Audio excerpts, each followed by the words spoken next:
Magandang araw sa lahat ng mga Pilipino sa mang sulok ng mundo, Luzon, Visayas at Mindanao. Ito ang Kabirada Lance Channel at ako si Lance. Para sa hindi pa nakapag-subscribe, paki-subscribe naman at paki-like and share. At kung meron kayong masasabi sa video ito, paki-comment at pag-usapan natin sa comment section para naman tayo magsama-sama panghabang buhay. Paki-hit ng notification bell at tayo magsama-sama forever. Okay, nandito na ang balita. Itagong parallel investigation, no? Kasi ito po ang maging box populi din natin. Kung meron pong investigation ng Quadcom, ng Kamara, at magpapatawag din halimbawa ang Senado, ano ang magiging senaryo nito, Kong? Halimbawa, may mga iniimbestigasyon doon sa part ng Senado at sa Kamara. Siyempre, may kanya-kanyang version ito, Kong. O di paligsahan. Ganon? Sana man lang magtugma ang kanilang resulta. Okay. Di ba? O paano kung itim yung nakuha doon sa kabila? At sa kabila. Doon sa isa naman ay puti. Puti. So, sinong paniniwalaan ngayon? Sasabihin siguro ng mamamayan. Oo nga, Sinong no? paniniwalaan namin sa inyong dalawa? Pareho kayong kapulungan ng ng legislative branch. Opo. Di ba? Hindi ba dapat naming asahan magkapareho sana ang resulta ng inyong investigasyon?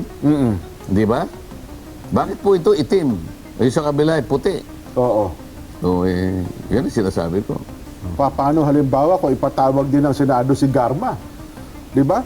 At lahat ng sinabi niya sa Kamara ay bigla niyang binaligtad din doon. Di anong mangyayari dito ngayon, Kong? Hindi, ang dapat sanang tingnan muna nila, wala man lang kasing nagre-raise ng issue eh. Ako ayaw ko na sumama doon dahil sinabi ko sa inyo, hanggat maaari,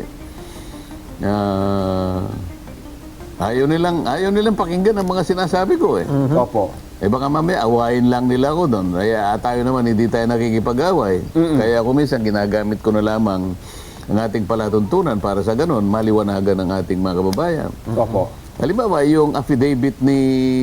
Anong pangalan ng babae? Si Ruina Garma. Police yata yun, di Opo, ba? retired colonel, dating PCSO chairman. O yung Colonel Garma. Opo. Hindi ba siya nagsumite ng affidavit na kung saan ay dinawit niya yung kanyang mga kasama sa kapulisan at nagkwento siya ron na di umano ay pinatawag siya ng Pangulong dating Pangulong Duterte na ipatawag at naghahanap yata siya ng pwedeng mautusan na gumawa ng isang task force na ganito at ganyan. Pero yung affidavit kasi, Jen Nelson, by its nature, yan ay nasa klasifikasyon ng extrajudicial confession Diba? Ibig sabihin, labas sa korte. Okay. Yung judicial confession, nakaharap ka sa korte.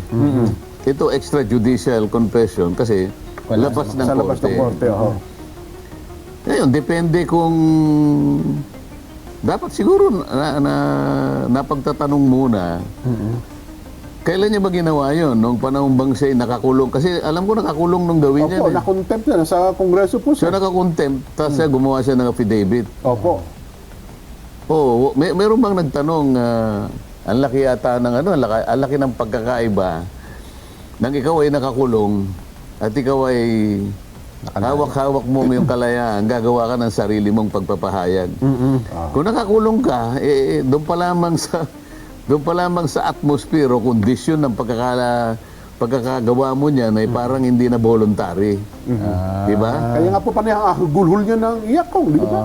Hindi, iba pa yun. Iba pa yun. Iba pa yun. Doon pa lamang sa lugar o sa kondisyon na kung kailan mo ginagawa ang iyong pagpapahayag sa pamamagitan ng written affidavit,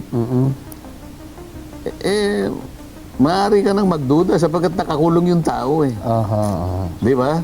Dapat sana pinalaya muna. Ayun. Pagkatapos, nakapag-isip-isip siya, sa kanya gagawin. Dito, maliwanag na yung duda kakapit sa kanya. Pagkatapos, sa mga abogado, ng mga nag-aaral sa batas, meron namang tinatawag na rules of court kasi. Opo. na makakagawa ka lamang at pagtitibayin mo lahat ng mga sinabi mo sa iyong pagpapahayag kapag lahat na ngayon ay nasa iyong pansariling pagkakaalam, personal knowledge. Kasi kung yung iba doon na sinabi mo ay narinig mo lang o sinabi sa iyo ni ganito, oral man o sa magitan ng sulat, hearsay kasi yun eh. Ayun, opo. Ang tawag doon eh, hearsay evidence.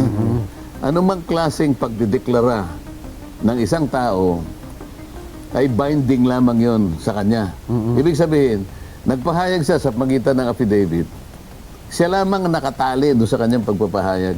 Okay. Merong tinatawag na res inter alios acta. Ito yung rule. Ibig sabihin, hindi ka pwedeng maitali. Halimbawa, ikaw, Nelson, gumawa ka ng affidavit. Binanggit mo si Jenso Barjaga. Opo.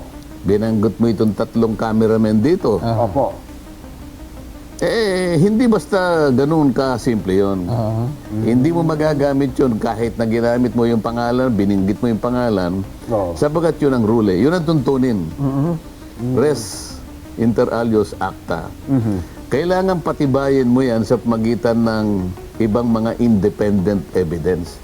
Hindi lamang kung mo sinabi mong ganon. Kasi pag nagkaharap-harap kayo sa korte dyan, pag sinabi niyang, hindi ko sinabi sa iyo yan.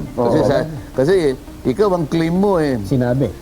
Hindi, sinabi mo nga sa akin, kaya nga sinabi ko personal knowledge. Ang problema, pag tinanggi niya, nagsisinungaling ka. Pero, yung binanggit mo na pangalan, sangayon sa iyong affidavit, maaring yung kanyang pagsasalitang hindi totoo yan.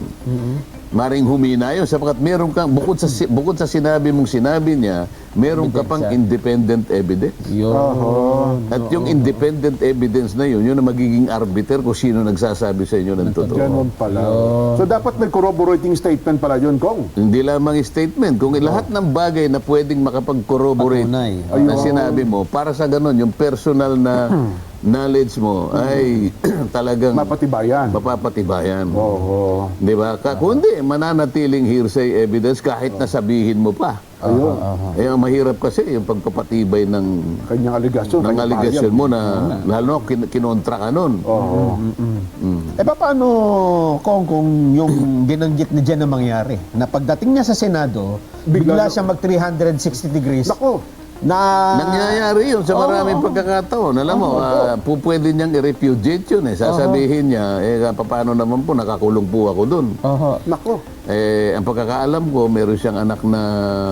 Yung babae po na medyo nasa estado ng ano eh. Oo, na kailangan ng kalinga talaga. Na hindi pwedeng maiwanan yun sa mahabang panahon. Sinaman na nga po niya dun eh. Dahil nga po sa nape-pressure po ako, naawa ako sa anak ko, gusto ko pong lumabas.